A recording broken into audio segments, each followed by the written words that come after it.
En parlant de palais présidentiel, vous avez régulièrement taillé des costards à Alassane Ouattara, mais jamais vous ne l'avez fait pour Paul Biya. Il n'y avait pas assez de tissu, il n'y a plus assez de tissu au marché pour lui.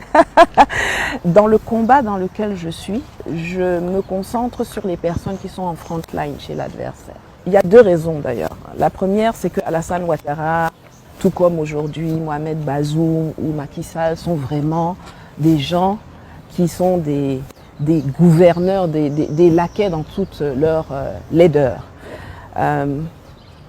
Je ne peux pas dire que M. Biya se précipite tous les jours à des sommets. C'est vrai qu'il était à un sommet là récemment, mais c'est très rarement que nous on le voit se déplacer pour aller nous faire honte à l'extérieur.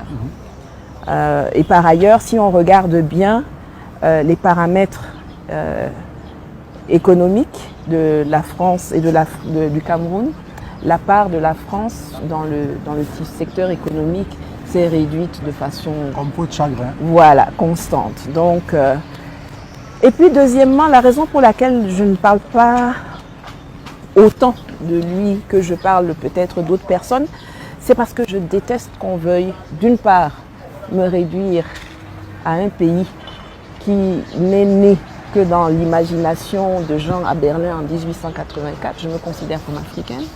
Donc quand je parle de certains problèmes, je parle des problèmes de l'Afrique. Et deuxièmement, c'est pour énerver ceux que ça énerve que je ne parle pas. J'aime bien ça. Alors on est garé par là. Garé? Oui. Je vous suggère qu'on prenne un taxi. Allons-y. Allons-y.